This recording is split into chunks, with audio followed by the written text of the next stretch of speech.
Con respecto a la cuenta, en el día de hoy, quiero informar primero la información a nivel internacional.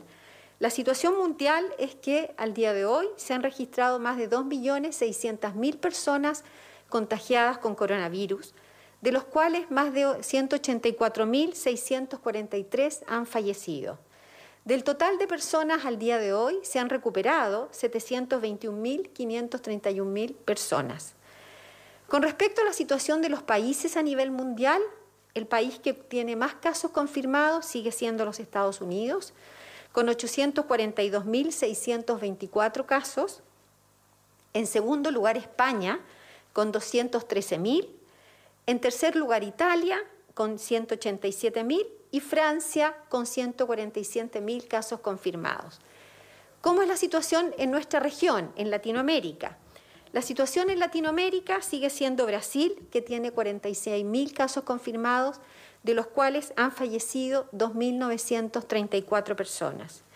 Después México, con 10.544 y 970 fallecidos. Y Ecuador, con 10.850, con 537 fallecidos. Después tenemos a Perú, Colombia y Argentina.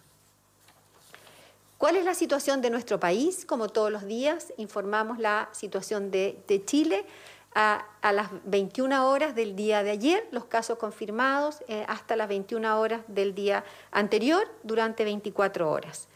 La situación es la siguiente: se han registrado durante esas 24 horas 516 casos nuevos, lo que nos lleva a un total a la fecha de 11.812.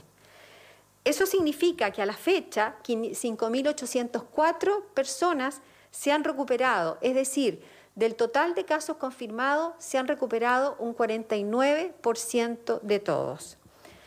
Eso significa, como lo hemos dicho, que estas personas se encuentran en una etapa donde no son capaces de transmitir y tampoco son capaces de ser contagiados. Finalmente, quiero lamentar al día de ayer, a las 21 horas, el fallecimiento de 8 personas.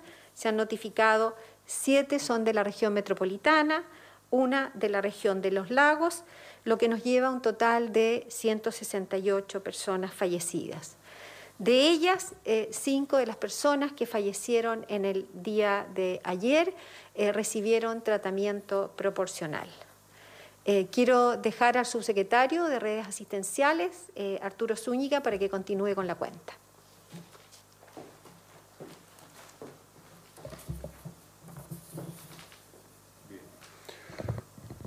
Muy buenos días. Se ha hablado bastante acerca del dicho de que las pandemias sacan lo mejor y lo peor del ser humano. Y ayer hemos visto una de las situaciones lamentables en cuanto a casos de discriminación, de racismo, y eso obviamente es muy, muy condenable. Por otro lado están los casos buenos, en donde durante el fin de semana vimos el caso de la señora Miriam, la señora que vive en Concepción, quien desarrolló, elaboró con sus propias manos mascarillas para ponerlas a disposición de sus vecinos de forma gratuita. Y al igual que ella, yo hoy día estoy utilizando una mascarilla que han elaborado en el Hospital del Carmen de Maipú. Los propios funcionarios han capacitado a vecinos de la comuna de Maipú y ellos han realizado mascarillas para poder entregar a los pacientes con el objetivo de cuidar también a nuestros funcionarios, que tal como lo he dicho en días anteriores, agradezco profundamente la labor que realizan día a día en cada uno de los hospitales y consultorios del país. En relación a la cantidad de personas que hoy día se encuentran en hospitalización, tenemos un total de 411 personas que se encuentran en hospitalización de cuidados intensivos y de ellas 316, es decir, 3 de cada 4, se encuentran con ventilación mecánica. Hay 75 personas que se encuentran en condición crítica de salud. Quiero mencionar y recordar acerca de nuestra capacidad de ventilación mecánica. Al día de hoy tenemos 536 ventiladores mecánicos disponibles, es decir, que están sin utilización y pueden ser ocupados por cualquier ciudadano de nuestro país. Hay que recordar que desde el Ministerio de Salud nosotros estamos comandando tanto el traslado de pacientes de un recinto a otro, como también el traslado de ventiladores desde un hospital a otro en caso de ser necesario. Quiero explayarme un poco en esta situación de los ventiladores, que se ha hablado bastante, y contextualizar cuál era la situación inicial, cuál es la situación actual, para también contarles acerca de la situación que nosotros tenemos planificada. Nosotros en un comienzo contábamos con 1.229 ventiladores. Esto es al 15 de marzo del año 2020. Nuestra planificación incluyó una serie de acciones. ¿Cuáles son estas acciones? Primero, la compra de ventiladores. También la disposición de ventiladores pediátricos que se pueden ocupar en adultos, ventiladores que estaban como backup en ciertos hospitales que también se pusieron a disposición y se habilitaron las camas, y también ventiladores que fueron reutilizados, reacondicionados para ser dispuestos para esta pandemia. Al mismo tiempo, hemos establecido también con la Sociedad de Medicina Intensiva del país la posibilidad de poder ocupar más de un paciente con un solo ventilador. Esto se llama ventilación dual, y eso también se está implementando. Al día de hoy tenemos, adicional a los 1.229, tenemos 94 nuevos ventiladores que han sido distribuidos en los distintos recintos del país. Tenemos 27 máquinas de anestesia que han sido reconvertidas para poder atender a pacientes en una cama intensivo, representando solo el 5% de la cantidad de máquinas anestesias que nosotros podemos reconvertir. Es decir, tenemos bastante espacio para seguir creciendo en esta reconversión de máquinas de anestesia. Y lo que comentaba recientemente de ventilaciones, de ventiladores pediátricos, de ventiladores que hemos reconvertido y que teníamos como respaldo en otras unidades, también han sido puestos a disposición de las unidades de cuidados intensivos de adultos, y esos suman 260. Son 4 los ventiladores que estamos ocupando de forma dual, totalizando 1.614 ventiladores mecánicos dispuestos, insisto, de los cuales tenemos 536 disponibles. Nuestro plan considera llegar a mediados de junio a 4.263 ventiladores. Se mantienen los 1.229 que inicialmente teníamos, agregamos 1.198 ventiladores que se están comprando, que se están donando por parte de privados, y se van a reconvertir 583 máquinas de anestesia, y se van a disponer entre pediátricos, ventiladores que teníamos de respaldo y reacondicionados que habían sido dados de baja al último tiempo, por 704. Además, tenemos la posibilidad de que ventiladores de alta gama, es decir, de modernos, de alta eficiencia, que puedan ser utilizados en más de un paciente, y eso agregan en 549 la capacidad de ventiladores mecánicos para todo el país, independiente si es en un prestador privado, como podría también ser en un hospital. Insisto, mediados de junio son un total de 4.263 ventiladores mecánicos que tendremos disponibles para la ciudadanía. En relación a la capacidad de testeo, el día de ayer se realizaron 6.425 exámenes de laboratorio por COVID-19, y hemos mantenido una tasa entre un 7 y un 8% de positividad. Es decir, de la totalidad de los exámenes que realizamos, ¿cuántos de estos terminan siendo con coronavirus positivo? Y eso es una muestra de nuestra capacidad de testeo. Es decir, de cada 100 personas que nosotros estamos testeando porque cumplen con algunos de los criterios que hemos definido para ser catalogado como casos sospechosos, solo 7 de estas personas terminan dando positivo, lo que da cuenta de que existe una capacidad instalada suficiente para poder seguir detectando cada uno de los casos que cumplen con esta condición de presentar síntomas. Y esta capacidad, nosotros tenemos la capacidad para poder seguir aumentándola. Es nuestra intención seguir aumentando esto al día de hoy, si bien estamos realizando entre 5.000 y 6.000 casos diariamente, nosotros hoy día podríamos realizar hasta 12.000. Y el día de mañana, a la medida que vayamos sumando a los nuevos laboratorios, trabajando 24 horas cada uno de ellos, nosotros vamos a poder llegar a un número de 15.000 exámenes por día, lo que nos sitúa nuevamente como uno de los países que más exámenes realiza por millón de habitantes en nuestra región. Quería terminar ofreciendo la palabra para poder responder sus preguntas. Buenos días. Consultar respecto a las diferentes opiniones desde el mundo gremial, el Colegio de Profesores, quienes están exigiendo que las clases puedan partir a partir del segundo semestre de este año, no en el mes de mayo, como ustedes están pidiendo. ¿Cómo logran ponerse de acuerdo con los diferentes gremios ante estas posibilidades que no están de acuerdo? Y también, ¿qué va a pasar con este trabajo de partir gradualmente los sectores rurales? ¿Se va a realizar o no así? Voy a ceder la palabra para contestar esa pregunta. Muchas gracias. Como hemos señalado y como lo describí respecto a la reunión de la Organización Mundial de la Salud, todos los países del orbe, incluso países que todavía no han alcanzado el pic de enfermos y tienen un alto número de casos nuevos y fallecidos todos los días, se están haciendo esta pregunta de cómo retornar gradualmente a una normalidad que yo le agregaría el adjetivo de segura.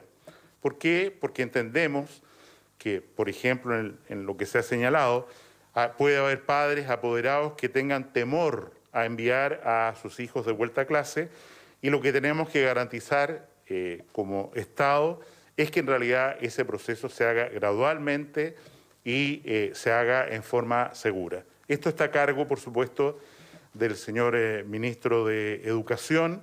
Él va a comunicar las formas concretas. A nosotros como salud nos corresponde más bien definir los criterios y garantizar que esos criterios de protección de la salud se cumplan, pero me parece necesario señalar dos cosas. Primero, cada día es más evidente que las cuarentenas estrictas, el mantener a niños, sobre todo vulnerables, en sus domicilios, trae efectos adversos y es algo que hay que poner en la balanza de esta decisión tan difícil de volver a de un retorno seguro a la nueva normalidad.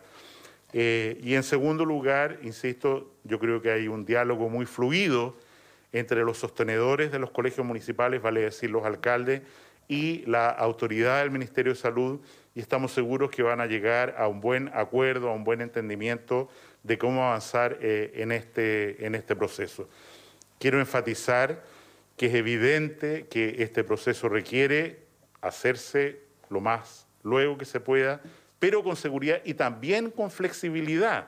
Es muy distinto volver a clases en un gran recinto educacional con una matrícula superior a los 1.000 alumnos, que está en el medio de una localidad comuna con un alto número de casos, a hacerlo en una comuna rural o en una región donde prácticamente no hay casos, o una comuna donde no hay casos. Y eso está siendo tomado por las autoridades de educación para tomar el mejor calendario, en acuerdo, por supuesto, con los alcaldes. Sí, buenos días, ministro, subsecretarios. Ministro, ¿mantiene la postura de mantener las clases donde no hay contagiados? Y sobre lo mismo, sanitariamente, ¿cuáles son los criterios de seguridad que se pueden aplicar para volver a clases? Si nos puede adelantar esos delineamientos. Además, preguntarles por qué no se están realizando los 12.000 test diarios que nuestro sistema tiene capacidad. Respecto a la segunda parte de su pregunta, quiero recordar que nosotros desde enero nos preparamos para un escenario mucho, mucho más duro, difícil de lo que en realidad ha sido hasta la fecha, al menos. Y en ese contexto la misma pregunta es válida. ¿Cómo es posible que ustedes tengan el 40% de las camas de intensivo desocupadas? ¿Cómo es posible que no hagan todos los test? ¿Cómo es posible que no ocupen todos los respiradores? ¿Cómo tienen 520 respiradores desocupados? La respuesta es obvia, porque no se necesitan.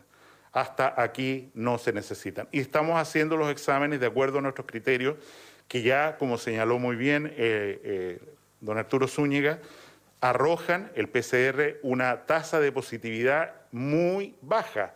Esto quiere decir que en realidad estamos testeando a muchas personas, incluso con sospechas ínfimas de que puedan tener un síntoma, y la mayoría de ellos, más del 90%, están dando negativo para PCR.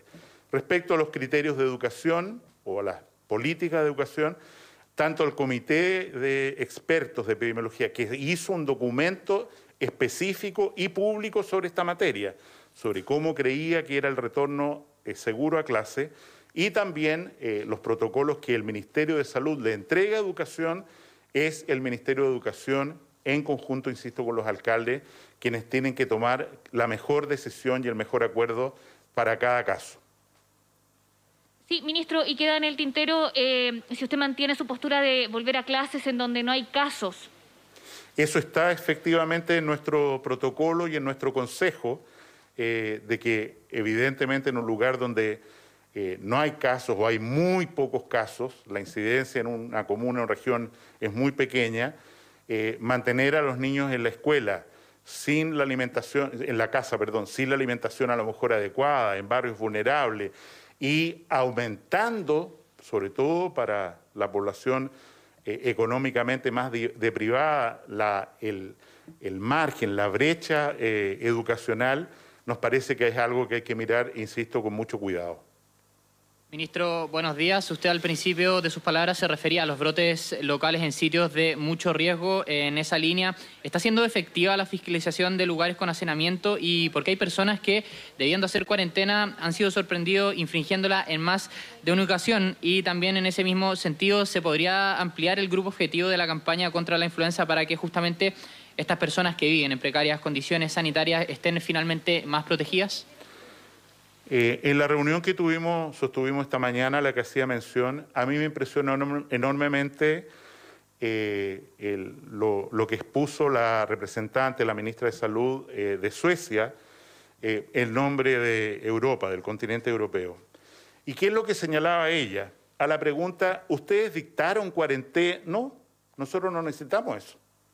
¿Y ustedes han hecho bloqueo? No, nosotros no necesitamos eso. ¿Y por qué?, le preguntaron. Es muy fácil. Porque en Suecia la confianza en que las indicaciones que se da por la autoridad son buenas, no generan desconfianza en la población, son tan potentes que efectivamente nosotros no necesitamos recurrir a vigilancia. Cuando le decimos a la gente que se quede en su casa, Suecia, la gente se queda en su casa. El problema es que esa realidad de un país tan desarrollado culturalmente como Suecia no es homogénea, y efectivamente vemos que incluso en comunas donde hay cuarentena y un alto número de casos, sigue habiendo una circulación muy grande de personas e incluso, en nuestra opinión, una solicitud de permisos a las comisarías físicas o virtuales más allá de lo prudente. El señor ministro de Defensa decía ayer que se habían solicitado como 30.000 permisos en la ciudad de Temuco, lo que es evidentemente un exceso que hace que la cuarentena como instrumento no funcione adecuadamente. Y es por eso, insistimos, que hay una responsabilidad de cada uno de nosotros en esto, en respetar las indicaciones, respetar la cuarentena y también lo hablamos en la reunión de la mañana, es evidente, habló India también, por ejemplo, hay lugares donde hay población muy vulnerable, en la que decirle, y perdón que hable de un ejemplo real, dramático, que ha sido comunicado por los medios de televisión, donde tenemos que en una pequeña pieza viven, cocinan, ¿no es cierto?, duermen juntos, 4, 5 personas, evidentemente la medida ahí no es generar una cuarentena para que estén todos encerrados, sino trasladar a esas personas a lugares donde puedan hacer una cuarentena realmente protegida, vigilada, con alimentación, con protección del frío, que es lo que se está haciendo en cada uno de estos lugares, ya a través de la Seremi, y agradecemos enormemente el apoyo que los alcaldes puedan darnos en esta materia.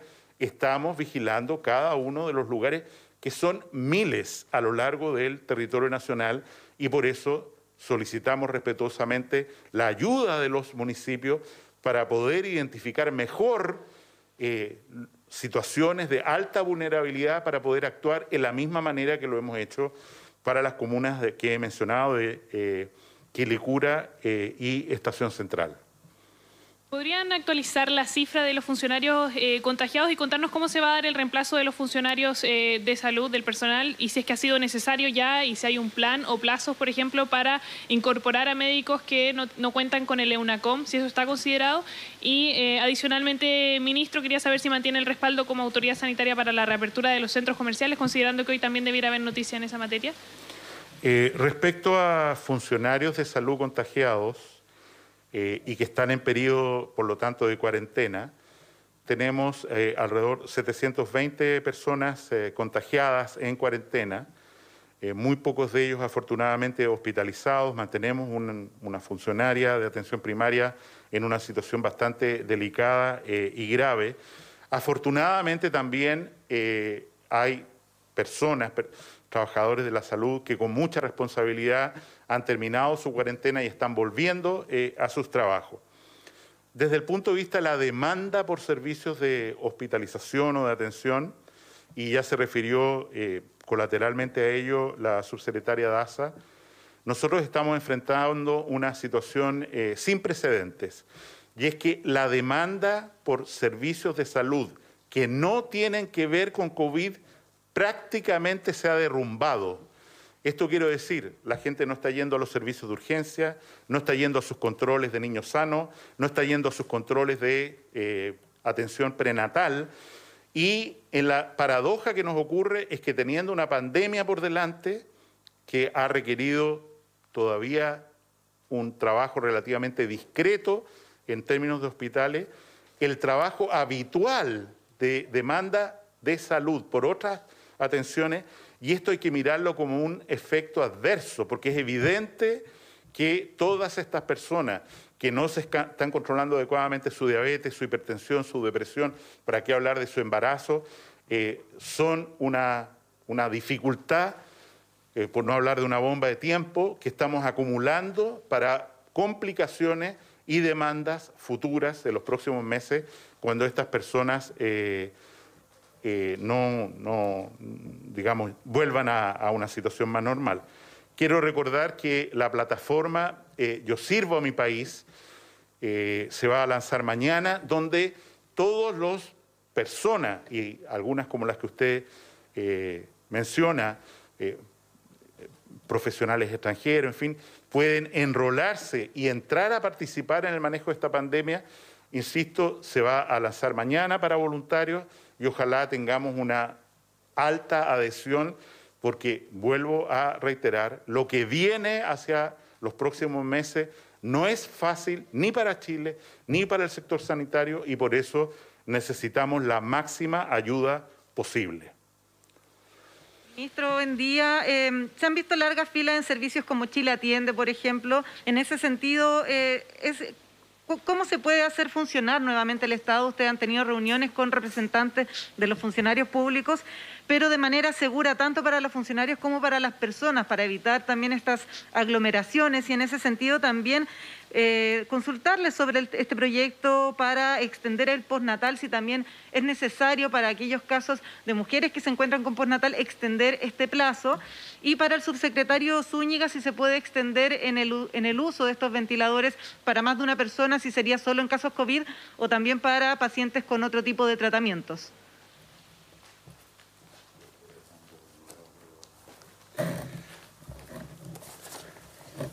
En relación a los ventiladores, como lo mencioné, situación inicial, 1.229 ventiladores, y la situación que nosotros pensamos tener para el día 15 de junio es de 4.263 ventiladores. Ese es el trabajo que realizamos diariamente para llegar a ese número y obviamente poder atender de buena forma a la ciudadanía en caso de que esto se requiera. Como ustedes pueden darse cuenta, hoy tenemos una disponibilidad de 540 ventiladores y eso va a ir aumentando en la medida que vayamos adecuando los ventiladores pediátricos, las máquinas de anestesia, sacando los que habíamos dado de baja hace poco tiempo y obviamente también adicionando los que vengan a partir de donaciones o de compras que hemos realizado.